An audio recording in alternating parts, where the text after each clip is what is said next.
Hello everyone. My name is Anil Sharma and I welcome you all to our YouTube channel. तो students हम लोग chemistry की video lectures कर रहे हैं। आज के वीडियो लेक्चर में हम लोग स्टैंडर्ड 11 का कॉन्सेप्ट करने वाले। ऑलरेडी हमने mole concept, stoichiometry, limiting reagent का पूरा कॉन्सेप्ट कर लिया है। ठीक है, मैंने स्टार्टिंग जब किया था 11th का, तब मैंने क्लियर बोला था कि चैप्टर नंबर 1 में जो स्टार्टिंग का पार्ट है, जैसे केमिस्ट्री क्या है, what is the importance of chemistry, उसके एडवांटेज क्या है, कहाँ यूज होता है, मैटर कैसे कहते हैं, element compound mixture, that's quite easy for you. You have already studied in 8-9 time, तो वो आपको खुद से रीड कर देना है। उसके बाद कॉन्सेप्ट है कि यूनिट, ऐसा यूनिट क्या होता है, फिजिकल क्वांटिटी जो फिजिक्स में आपको आ गया है, राइट तो वो भी रीड करना है। छोटी डेफिनेशंस है और सिग्निफिकेंट फिगर्स, तो वो भी सिग्निफिकेंट फिगर्स आप अपने आप से कर सकते हो, बहुत इजी है। ऐसा लगा तो एक आध वीडियो लेक्चर नेक्स्ट में पहली 5-10 मिनट्स हम लोग सिग्निफिकेंट का ले सकते हैं। I will see that. आज के इस वीडियो लेक्चर में हम लोग चैप्टर में करने वाले हैं law of chemical combinations. So we are going to talk about law of chemical combinations.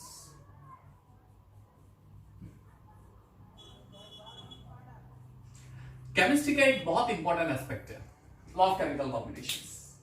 Element combine होते हैं, कंपाउंड कंबाइन होते हैं, मिक्सचर्स जो होते हैं उसमें जो डिफरेंट सब्सटेंस होते हैं कंबाइन होते हैं, केमिकल रिएक्शंस करके प्रोडक्ट बनाते हैं। लॉ ऑफ केमिकल कॉम्बिनेशंस जो है वो उस रिलेटेड डील करता है। ठीक है, there are 5 different laws.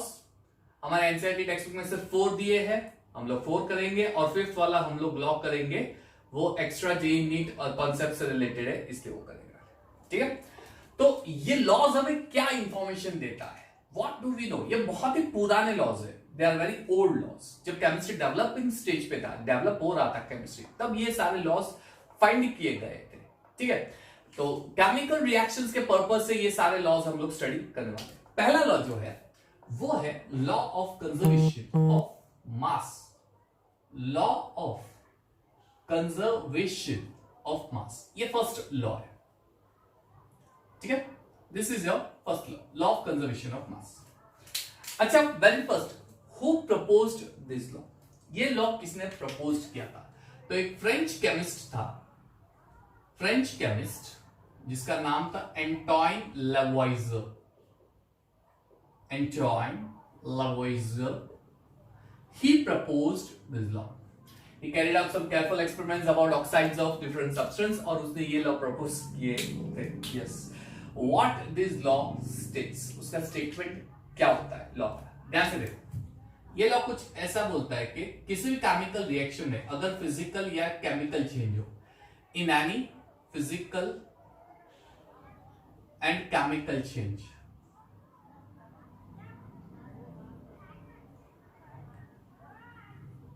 in any chemical reactions, किसी भी chemical reactions, in any chemical reactions, किसी भी chemical reaction में या तो physical change होगा या chemical change होगा या दोनों होते हैं। ठीक है, किसी भी chemical reactions में, तो उस chemical reaction में the total mass of the system, पूरे सिस्टम का total mass always constant रहता है। the total mass of the system always remains constant, वो always constant रहता है, always remains constant, always remains constant। पूरे सिस्टम का टोटल मास always constant रहता है, वो कभी भी चेंज नहीं होगा, कभी भी चेंज होता नहीं है। अच्छा, आप इसे ऐसे भी बोल सकते हो, you can also say that in any physical change or chemical change or both, in any physical change और केमिकल चेंज, एंड की जगह और डालते हैं, और केमिकल चेंज और बोथ, और केमिकल चेंज और both in any chemical reactions. किसी भी केमिकल रिएक्शंस में या तो फिजिकल चेंज होता है या केमिकल चेंज होता है या दोनों चेंज होंगे किसी भी केमिकल रिएक्शंस में। तो मैंने बोला कि पूरे सिस्टम, जो पूरा सिस्टम होता है ना, उसका टोटल मास ऑलवेज कांस्टेंट रहता है पूरे सिस्टम का। आप ऐसे भी बोल सकते हो the total mass of reactant, the total mass of reactant and the total mass of product, total mass of product are always equal। Are always equal, यानी जितना रिएक्टेंट का मास होगा उतना ही टोटल मास प्रोडक्ट का होता है। यानी मास एक ऐसे फिजिकल क्वांटिटी है जो कांस्टेंट रहेगी, वो कभी चेंज नहीं होगी। ये लॉ बहुत ही पुराना है और ये सजेस्ट कर रहा है, यानी जब कोई रिएक्टेंट प्रोडक्ट में कन्वर्ट होगा, उस रिएक्टेंट में फिजिकल चेंज आएगा और प्रोडक्ट में कन्वर्ट होगा, या फिर केमिकल चेंज आएगा और प्रोडक्ट में कन्वर्ट होगा, या दोनों चेंज आते हैं।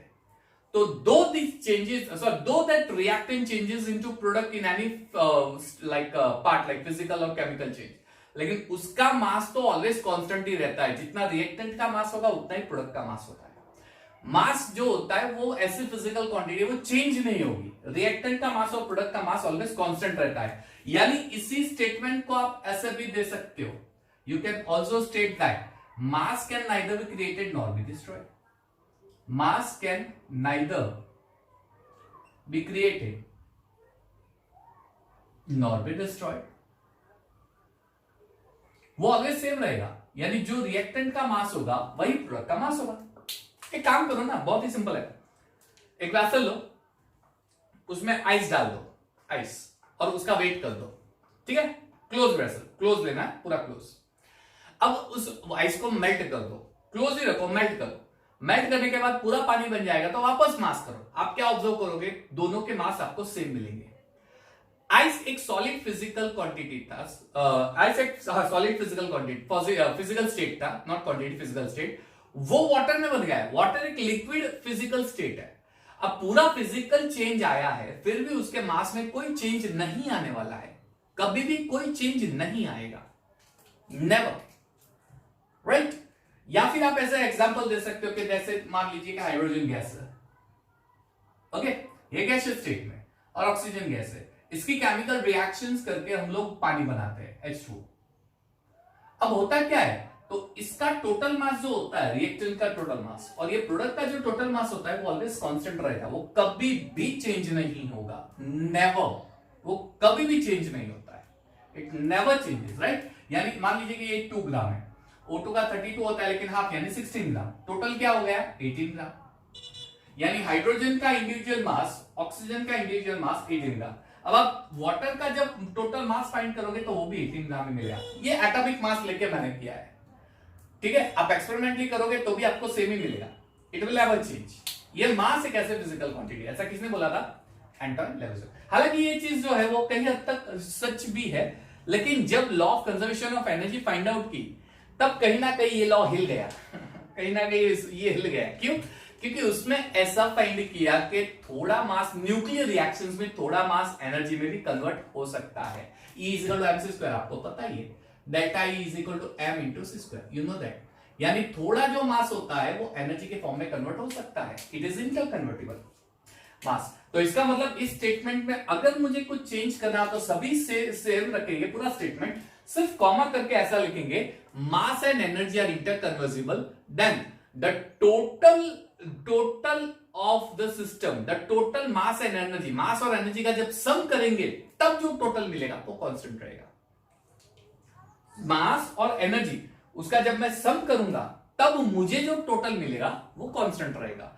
यानी जब ये आइंस्टाइन इक्वेशन प्रूव हुआ तब ऐसा प्रूव हुआ कि भाई मास में चेंज होता है, क्योंकि न्यूक्लियर रिएक्शंस में से जो मास होता है उसमें से एनर्जी रिलीज हो रही है, यानी मास में चेंज होगा। तब जाके इस स्टेटमेंट को थोड़ा चेंज किया और ऐसे बोला कि the mass and energy are interconvertible but the sum total of mass and energy always remains constant. पूरे सिस्टम का मास और एनर्जी का टोटल करोगे तो वो कांस्टेंट रहेगा। ये स्टेटमेंट बाद में आया था, हालांकि वो हमें कुछ लेना देना नहीं है उस स्टेटमेंट से, सिर्फ याद रखना ये अपना ओरिजिनल स्टेटमेंट है, ये ओरिजिनल स्टेटमेंट, ठीक है। आइए एक क्वेश्चन कर लेते हैं इससे रिलेटेड। अगर क्वेश्चन आए तो किस तरह से क्वेश्चन आ सकता है। कुछ क्वेश्चन ऐसा है कि what mass of barium chloride would be decomposed, question, what mass of barium chloride BaCl2 would be decomposed,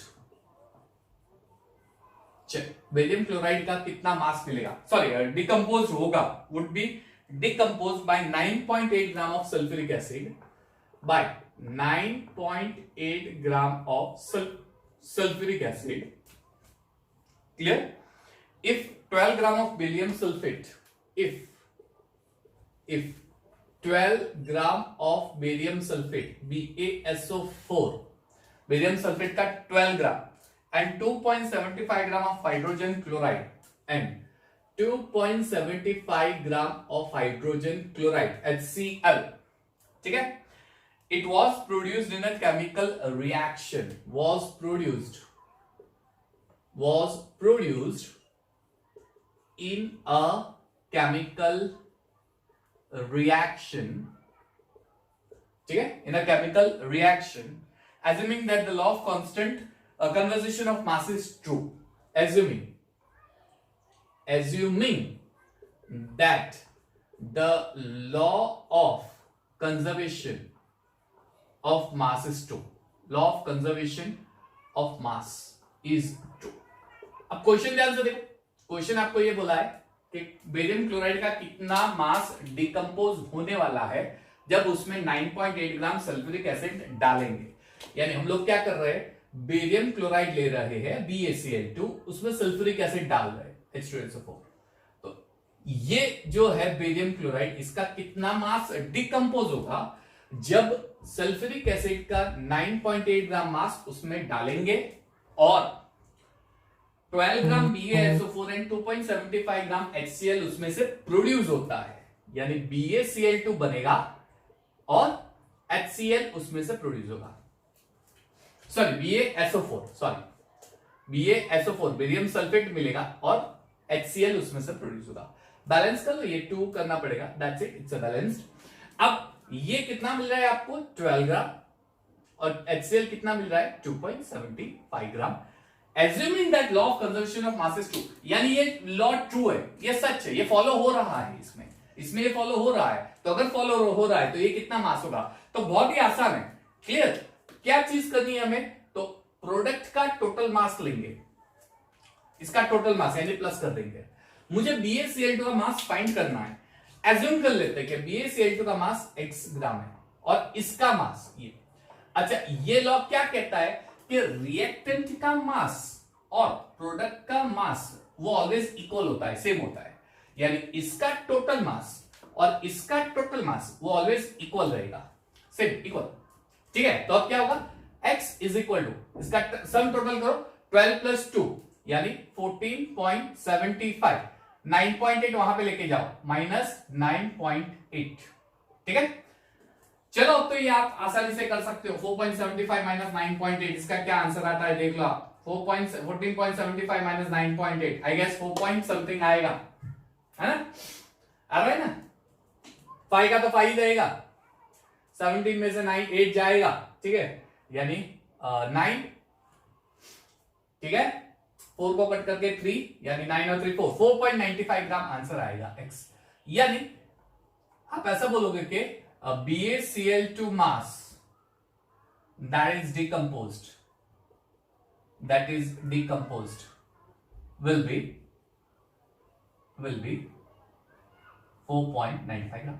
आसान है, अरे कोई झंझट नहीं है, कोई लेना देना नहीं, बहुत आसान है। लॉ क्या है, लॉ है इसका मास सेम होता है, तो इसका टोटल करो, इक्वल आएगा तो ये x फाइनल हो गया। इतने इजी क्वेश्चंस आते हैं, है ना। अच्छा, कई बार ऐसा भी होता है कि रिएक्टेंट का मास दे देते, प्रोडक्ट का मास दे देते और आपको पूछते हैं कि is this statement is applicable to the law of conservation of mass, क्या ये statement law of conservation of mass को फॉलो करेगा। तो करना नहीं है कुछ भी, सिंपल है, इसका टोटल मास करो, इसका टोटल मास करो, सेम आया तो फॉलो करेगा, सेम नहीं आया तो फॉलो नहीं करेगा, सिंपल। ये है पूरा law of conservation of mass. I hope आपको समझ में आ गया होगा। इसको पॉज करके आप कंप्लीट राइटिंग कर दो, फिर हम नेक्स्ट पार्ट पे जाते हैं।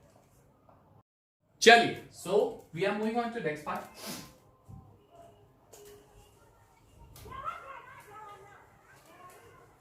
नेक्स्ट लॉ है ये law of conservation of mass होगा। नेक्स्ट है लॉ ऑफ कांस्टेंट प्रोपोर्शन। चलिए, second law of constant proportion, law of constant proportion.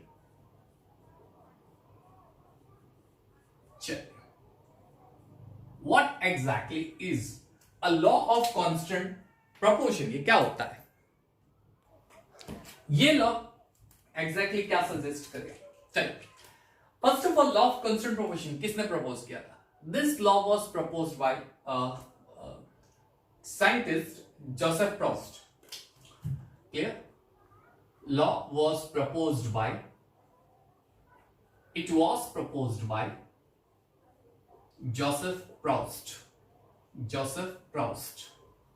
पहली चीज किसने प्रपोज किया था? Joseph Proust. उसने क्या ऑब्जर्व किया? अच्छा, उसका ऑब्जर्वेशन बहुत ही क्लियर था. जब भी हम किसी भी केमिकल रिएक्शंस करके या फिर दो एलिमेंट को कंबाइन करेंगे, दो एलिमेंट को कंबाइन करके कंपाउंड बनाएंगे, तो ये दो एलिमेंट जब कंपाउंड बनाते हैं तो उस कंपाउंड में उन दो एलिमेंट का मास का रेशियो ऑलवेज फिक्स रहता है. सर बहुत जल्दी बोल गए, नहीं समझ में आया. हम लोग कभी किसी एक कंपाउंड को बनाते हैं तो उस कंपाउंड को बनाने के लिए एक से ज्यादा एक्सपेरिमेंट का यूज कर सकते हैं. डिफरेंट एक्सपेरिमेंट से हम लोग एक कॉमन कंपाउंड बना सकते हैं. अब वो जो कॉमन कंपाउंड होता है, उस कॉमन कंपाउंड में एलिमेंट का कॉम्पोजिशन सेम रहेगा और उस एलिमेंट का मास प्रोपोर्शन भी फिक्स रहेगा. मास प्रोपोर्शन भी फिक्स रहेगा. पहले स्टेटमेंट देख लेते हैं. Statement: when a compound is formed, when a compound is formed, ध्यान से देखना, when a compound is formed by the combination of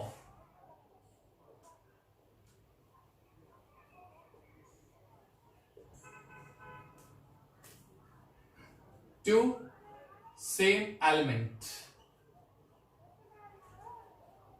in different experiments,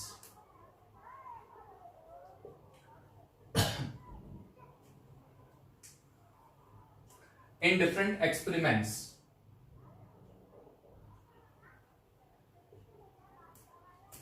the two elements always combine together in the same fixed proportion by mass. हम लोग different experiment करेंगे, लेकिन उस different experiment में, उसी एक्सपेरिमेंट में दो सेम एलिमेंट कंबाइन होके एक सिमिलर कंपाउंड बनाएगा. तब वो जो सिमिलर कंपाउंड बनता है, उस सिमिलर कंपाउंड में जो एलिमेंट होता है, वो element always same fix proportion by मास से कंबाइन होता है. सेम फिक्स प्रोपोर्शन बाय मास. अरे सर बहुत कंफ्यूज वापस कर दिया आपने स्टेटमेंट में. तो देख लो भाई, मैं आपको एक चीज एग्जांपल देके सिखाता हूं. एग्जाम्पल ले लो. मान लीजिए कार्बन का कंबशन कर रहा हूं ऑक्सीजन के प्रेजेंस में, ये बनेगा CO2. पहला एक्सपेरिमेंट. दूसरा, मान लीजिए कैल्शियम कार्बोनेट का डिकम्पोजिशन कर रहा हूं, मुझे मिलता है calcium oxide and CO2. Experiment number 2, मान लीजिए कैल्शियम क्लोराइड है. ठीक है, कैल्शियम क्लोराइड है. उसका मैं सल्फ्यूरिक एसिड के प्रेजेंस में रिएक्शन कर रहा हूं, H2SO4. Not calcium chloride, calcium carbonate, sorry calcium carbonate है CaCO3, और HCl के प्रेजेंस में रिएक्शन कर रहा हूं, 2 moles of HCl.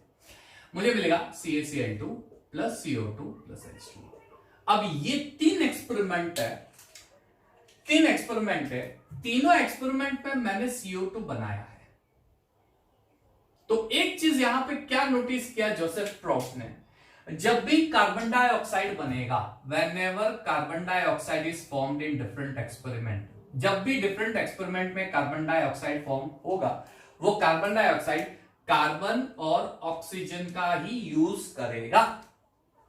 यानी कंपाउंड जो होता है ना, उस कंपाउंड में एलिमेंट पहले सेम होते हैं, यानी उसका जो कंपोजिशन होता है, एलिमेंट कंपोजिशन, वो सेम होता है. पहली चीज, जब भी कार्बन डाइऑक्साइड बनता है तो उसमें सेम एलिमेंट होता है, एक कार्बन होता है और एक ऑक्सीजन होता है. और जब ये कार्बन और ऑक्सीजन कंबाइन होकर कार्बन डाइऑक्साइड बनाते हैं, तो उस कार्बन डाइऑक्साइड में कार्बन का मास और ऑक्सीजन के मास का ratio always fixed whole number होता है. Same fixed proportion by mass in whole number, in whole number. ये लिखना भूल गए. फॉर एग्जाम्पल, पहले में कार्बन जो है वो 12 ग्राम है, ऑक्सीजन O2 है, O2 यानी 16 32 ग्राम. तो चाहे ये लो, चाहे ये लो, चाहे ये लो, तीनों में CO2 में कार्बन और ऑक्सीजन का मास बाय प्रोपोर्शन 12:32। अच्छा, इसका सिंपल फॉर्म बनाओ, डिवाइड बाय 4 कर दो। 4 3 12, 4 8 32, यानी 3:8। यानी जब भी कार्बन और ऑक्सीजन कंबाइन होकर कार्बन डाइऑक्साइड बनाते हैं तो उस कार्बन डाइऑक्साइड में कार्बन और ऑक्सीजन के मास का रेशियो ऑलवेज 3:8 ही रहता है। सिंपल रेशियो, इससे सिंपल बनता नहीं है, इससे सिंपल बनेगा ही नहीं, बनेगा ही नहीं। इम्पॉसिबल, सोचना ही मत, इम्पॉसिबल ही नहीं, सिंपल।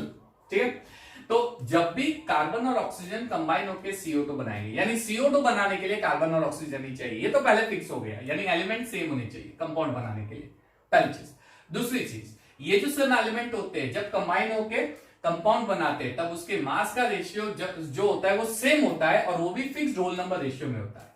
तो चाहे इस एक्सपेरिमेंट में बनाओ, चाहे इस एक्सपेरिमेंट में, चाहे इस एक्सपेरिमेंट में, कार्बन डाइऑक्साइड में कार्बन और ऑक्सीजन के मास का रेशियो 3:8 ही होता है, कोई फर्क नहीं पड़ता। अरे की फर्क पड़े, वो तो 3:8 होने वाला है, क्या होगा।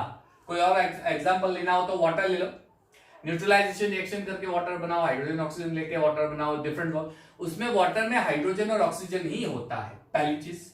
दूसरी चीज, हाइड्रोजन और ऑक्सीजन के मास का रेशियो H2O के मास का रेशियो 2:16, यानी 1:8 ही होता है, ये इसके मास का रेशियो, ये फिक्स ही होता है। यानी जब भी H2O बनेगा, H2O में हाइड्रोजन और ऑक्सीजन के मास का रेशियो ये ऑलवेज 1:8 होता है, ऑलवेज 1:8 होता है।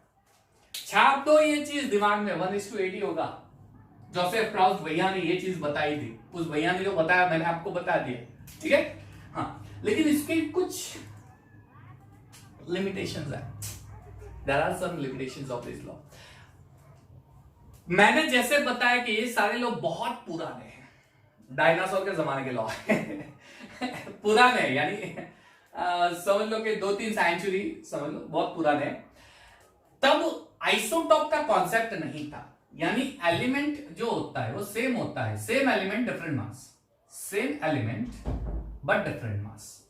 आइसोटॉप उसका कॉन्सेप्ट था ही नहीं। अगर आइसोटॉप आ जाए तो, अगर आइसोटॉप्स आ जाए तो कॉन्सेप्ट ही नहीं था उसका। क्यों? क्योंकि आइसोटॉप में मास डिफरेंट हो जाता है। आइसोटॉप्स, मान लीजिए कार्बन है तो 2 है, कार्बन 12 और कार्बन 14, हो गया मास डिफरेंट, एक में 12 हुआ, एक में 14। तो अगर CO2 बना तो 12 से बना तो रेशियो चेंज हो जाएगा, 14 से बना तो रेशियो चेंज हो जाएगा।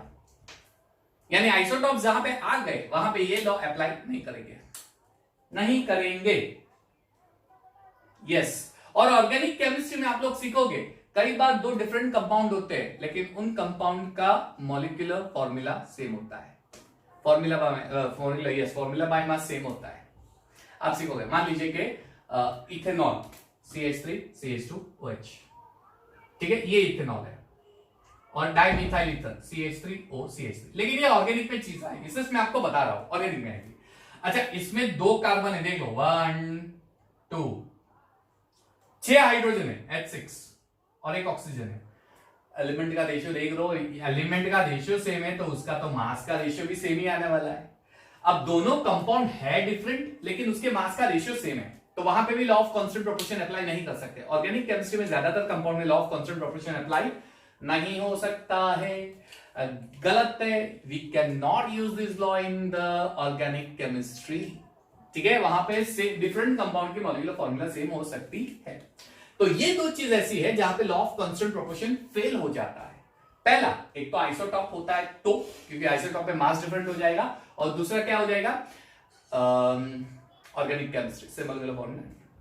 आइए एक क्वेश्चन कर लेते हैं, उसके बाद हम लोग लॉ ऑफ मल्टीपल प्रोपोर्शन करेंगे, ठीक है। क्वेश्चन कुछ ऐसा है, 0.7 gram of iron combines directly with 0.4 gram of sulphur. चलिए, 0.7 gram of iron combines directly with 0.4 gram of sulfur, ठीक है, 0.4 gram of sulphur to form ferrous sulphide, to form ferrous sulphide. यानी अगर मुझे फेरस सल्फाइड बनाना है तो कुछ ये कॉम्बिनेशन करना पड़ेगा, फेरस सल्फाइड यानी FeS, ठीक है। If 2.8 gram of Fe are dissolved in dilute HCl, if 2.8 gram of Fe 2.8 gram of Fe are dissolved in a dilute H2S, sorry HCl, and excess of sodium sulfide solution is added. dilute HCl में dissolve करके excess of sodium sulfide is added, उसमें sodium sulphide add कर रहा है तो 4.4 ग्राम of iron sulphide is precipitated. 4.4 gram of iron sulphide FeS is precipitated, यानी उसके precipitation हो जाएगा, आपको सॉलिड फॉर्म में मिलेंगे. चलिए, does the data illustrates the law of constant proportion? क्या ये डेटा कांस्टेंट प्रोपोर्शन को फॉलो करेगा? Does the data illustrates the law of constant proportion? Law of constant proportion, क्या ये data law of constant proportion को illustrate कर रहा है? हाँ, दो एक्सपेरिमेंट है. पहले एक्सपेरिमेंट में डायरेक्टली Fe को सल्फर से कंबाइन कर रहे हैं, दूसरे एक्सपेरिमेंट में Fe को पहले HCl में डिसॉल्व कर रहे हैं, फिर उसको H2S में Na2S में कर रहे हैं. तो दो एक्सपेरिमेंट है. पहला एक्सपेरिमेंट कौन सा है? देख लो, एक्सपेरिमेंट नंबर 1 क्या है? Fe जो है वो डायरेक्टली सल्फर से कंबाइन होके FeS बना रहा है. कितना Fe कंबाइन हो रहा है? 0.7 ग्राम. और कितना S कंबाइन हो रहा है? 0.4 ग्राम. ठीक है, तो Fe:7 S, इसका रेशियो ले लो, क्योंकि मुझे तो मास का रेशियो लेना है. देखो भाई, अरे भैया यहां तो देखो पीछे तो देखो, यहाँ पे तो लेना है मास का ratio Fe:7.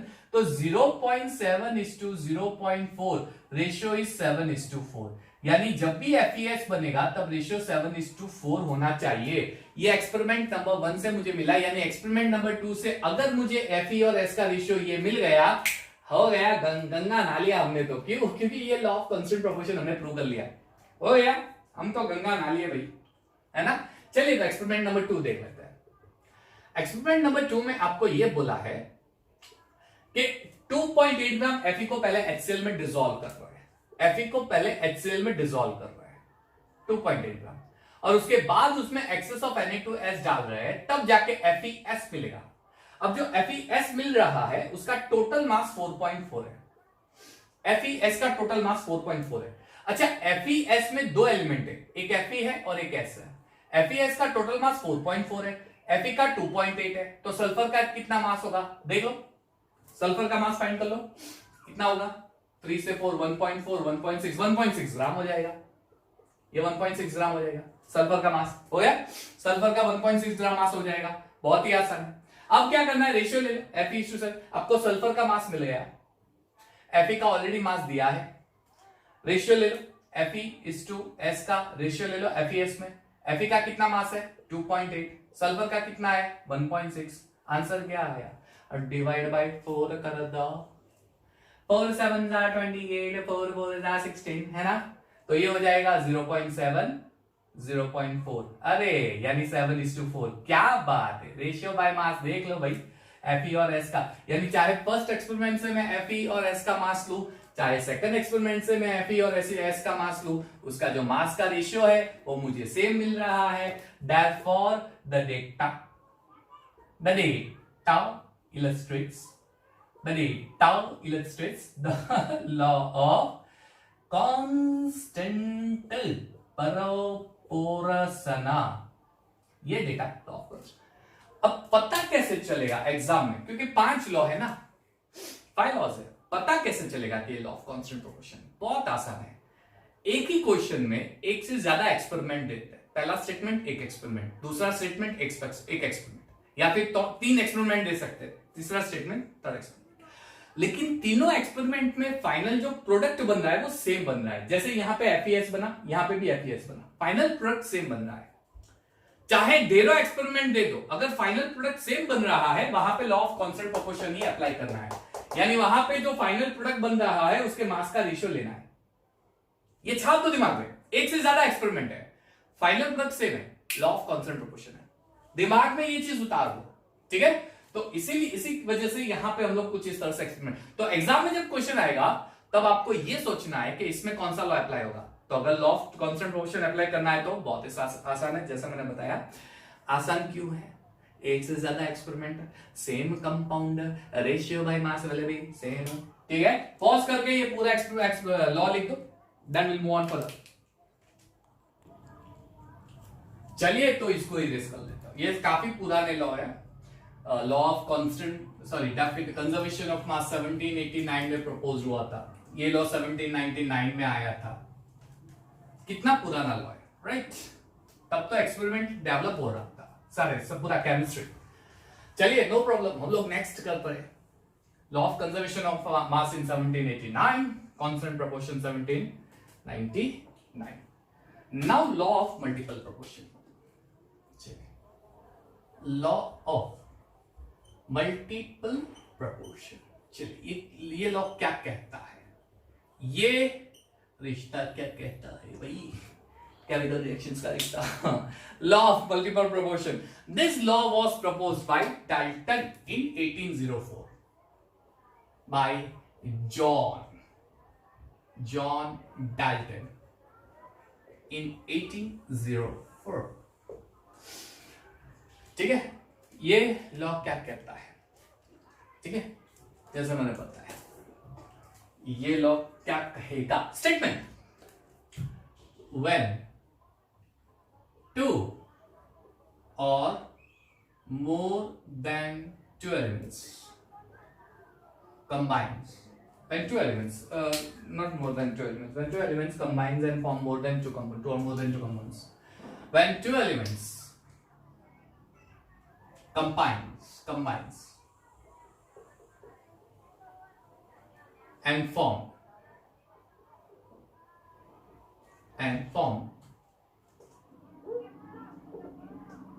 two or more than two compounds, two or more than two compounds, the first element that combines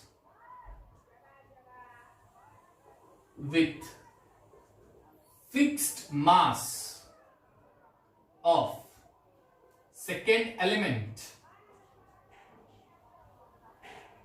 bears a simple whole number ratio by mass with each other.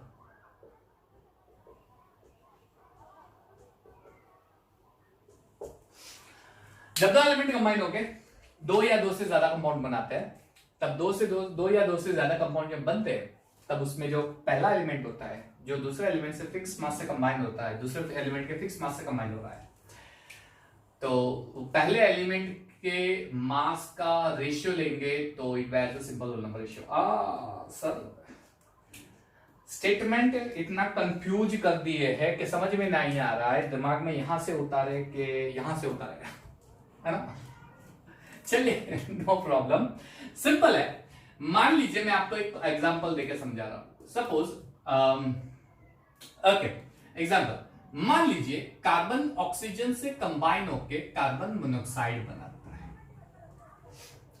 ठीक है, और यही कार्बन ऑक्सीजन से combine होके carbon dioxide बना रहा है। यानी यहां पे कार्बन और ऑक्सीजन ये कंबाइन होके दो कंपाउंड बना रहे हैं। एक बन रहा है कार्बन मोनोऑक्साइड, दूसरा बन रहा है कार्बन डाइऑक्साइड, ठीक है। अब इस कार्बन मोनोऑक्साइड और कार्बन डाइऑक्साइड में किसी एक एलिमेंट का मास कांस्टेंट होगा। देखो कैसे, कार्बन मोनोऑक्साइड में कार्बन का मास क्या है? 12 ग्राम। कार्बन डाइऑक्साइड में कार्बन का मास ये भी 12 ग्राम है। कार्बन मोनोऑक्साइड में ऑक्सीजन का मास क्या है? 8 gram. Sorry it's not 8, it's 16। चलिए 16 ग्राम, ठीक है। ऑक्सीजन का मास क्या है? डबल, 32 ग्राम। अब यहां पे कहानी कुछ ये कह रही है कि जब first element that combine with the fixed mass of second element, यानी एक एलिमेंट का मास फिक्स होगा, वो चेंज नहीं है, फिक्स। तो ये देखो, एक एलिमेंट का मास फिक्स्ड है, so first element combine with the fixed mass of second element ये। तो उस टाइम पे क्या होगा? तो उस एलिमेंट के दोनों कंपाउंड में मास का रेशियो वो सिंपल होल नंबर होगा दोनों कंपाउंड में। यानी इस कंपाउंड में इसका मास है 16, इस कंपाउंड में इसका मास है 32, इसका रेशियो आएगा 1/2 यानी 1:2. bears a simple whole number ratio. It bears a simple whole number ratio. आसान है, आसान है, बहुत आसान है. पहले एलिमेंट का जो मास होता है वो फिक्स्ड होता है, दूसरे एलिमेंट के मास का रेशियो ले लो, दूसरे एलिमेंट के मास का रेशियो, दोनों कंपाउंड में जो मास होता है उसका ratio fixed whole number ratio होता है. अब चाहे कितने भी एग्जांपल ले लो, यही चीज होगी. आप एक काम करो, चलो एक और एग्जांपल लेते हैं. चलो यहां पे तो पता चल गया कि कार्बन जो है उसका मास फिक्स्ड है, कार्बन का फिक्स्ड मास है, क्लियर. और जो ऑक्सीजन है उसके मास का प्रोपोर्शन 16:32 यानी 1:2 हो गया. एक और एग्जांपल ले लो, हाइड्रोजन ऑक्सीजन. चलिए, hydrogen combines with oxygen and form water. क्या वो पानी ही बना सकता है? अरे नहीं भाई, वो तो हाइड्रोजन पेरोक्साइड भी बना सकता है. तो इसमें कौन सा एलिमेंट है? दो, एक हाइड्रोजन और ऑक्सीजन. एक में वाटर बन रहा है, एक में हाइड्रोजन पेरोक्साइड बन रहा है. समझना ध्यान से. चलिए, वाटर में हाइड्रोजन का मास क्या है? तो 2 ग्राम है. हाइड्रोजन पेरोक्साइड में ये भी 2 ग्राम है. वाटर में ऑक्सीजन का मास 16 है, हाइड्रोजन पेरोक्साइड में 32 है. तो एक एलिमेंट का मास फिक्स्ड है, किसका? हाइड्रोजन का. तो दूसरे एलिमेंट के मास जो है उसके रेशियो ले लो, 16/32 तो 1/2 यानी 1:2 यानी ऑक्सीजन के मास का रेशियो दोनों में क्या आ गया? 1:2 हो गया. Law of multiple proportion. अब बोलो उतने एग्जांपल में आपको, सल्फर और ऑक्सीजन ले लो, सल्फर डाइऑक्साइड ट्राइऑक्साइड, उसमें भी वही चीज होगी. एक एलिमेंट के मास का रेशियो फिक्स, लेकिन कंडीशन याद रखना, वो दो एलिमेंट एक से ज्यादा कंपाउंड बनाने चाहिए. वही दो एलिमेंट एक से ज्यादा कंपाउंड बना सकते हैं, तब जाके कुछ ऐसा चीज हो सकता है. ठीक है, स्टेटमेंट ध्यान से देखो, देखो ध्यान से. मैंने जैसे बताया कि इसमें एक एलिमेंट का मास फिक्स्ड होगा, दूसरे एलिमेंट के मास का रेशियो सिंपल होल नंबर आना चाहिए. ठीक है, ओके. ज्यादातर ये क्वेश्चन जो होते हैं ना, ये ऐसे क्वेश्चंस होते हैं जिसमें एलिमेंट के डिफरेंट ऑक्साइड्स होते हैं. ऑक्साइड्स सभी में अप्लाई नहीं होता है, लेकिन 90% केस ऐसे होते हैं जिसमें ऑक्साइड्स ऑफ डिफरेंट एलिमेंट्स होते हैं. एक ही एलिमेंट के डिफरेंट ऑक्साइड्स होते हैं. यानी लॉ ऑफ मल्टीपल प्रोपोर्शन एक ऐसा प्रोपोर्शन है जिसमें ज्यादातर ऑक्साइड्स ऑफ डिफरेंट एलिमेंट पाए जाएंगे. यानी अगर ऑक्साइड्स ऑफ एलिमेंट आ गए, क्वेश्चन में दिख गया कि एक ही एलिमेंट के 2 ऑक्साइड बन रहे हैं, 3 oxide, law of multiple proportion apply करना है. एक ही क्वेश्चन में एक ही एलिमेंट में डिफरेंट ऑक्साइड दिए. मान लीजिए जैसे नाइट्रोजन है, क्वेश्चन कुछ ऐसा है कि नाइट्रोजन ऑक्सीजन से कंबाइन हो रहा है. पहले एक्सपेरिमेंट में नाइट्रोजन डाइऑक्साइड बन रहा है, दूसरे एक्सपेरिमेंट में नाइट्रोजन डाइनाइट्रोजन ट्राइऑक्साइड. तो नाइट्रोजन के 2 ऑक्साइड दिए, तो है नाइट्रोजन ही, लेकिन उसके 2 ऑक्साइड. तो वहां पे एक चीज हमेशा याद रखना कि रेशियो जो लेंगे वो ऑलवेज ऑक्सीजन का लेंगे. यानी जो डिफरेंट एलिमेंट, जो एलिमेंट का मास सेम होता है, वो एलिमेंट या तो कार्बन होगा या नाइट्रोजन या फास्फोरस होगा या हाइड्रोजन होगा या सल्फर होगा, ऐसे एलिमेंट होंगे. और मास किसका, मास के रेशियो किसके लेने हैं? ऑक्सीजन के. ऑक्सीजन के मास का रेशियो लेना है. यानी पहले एलिमेंट का मास जो फिक्स होता है, वो ऑक्सीजन के अलावा जो एलिमेंट होता है उसके मास को फिक्स कर दो और ऑक्सीजन के मास का रेशियो लेके फाइंड कर लो. चलो एक क्वेश्चन दिखाता हूं मैं आपको. बढ़िया क्वेश्चन है, बढ़िया सा क्वेश्चन है. देखो क्वेश्चन कुछ ऐसा है कि carbon and oxygen are known to form 2 compounds. Carbon and oxygen are known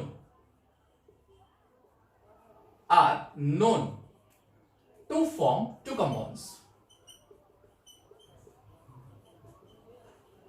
ठीक है, कार्बन एंड ऑक्सीजन 2 कंपाउंड बना रहे हैं. चलिए, अब पहला है the carbon content in one of this compound is the carbon content in one of these compounds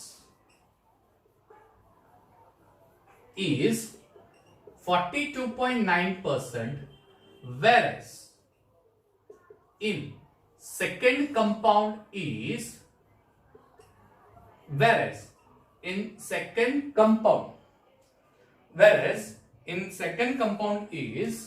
27.3%. Clear? show that this data is in the agreement with the law of multiple proportion. Simple. Show that this data is in the agreement to the law of multiple proportion. चलिए ध्यान से देखो, question बहुत ही आसान है। Carbon के दो oxide है, कार्बन मोनोऑक्साइड है, कार्बन डाइऑक्साइड है। ध्यान से देखो, तो पहले मैं फर्स्ट कंपाउंड लेता हूं, I am talking about first compound, ठीक है, और यहां पे मैं सेकेंड कंपाउंड की बात करूंगा।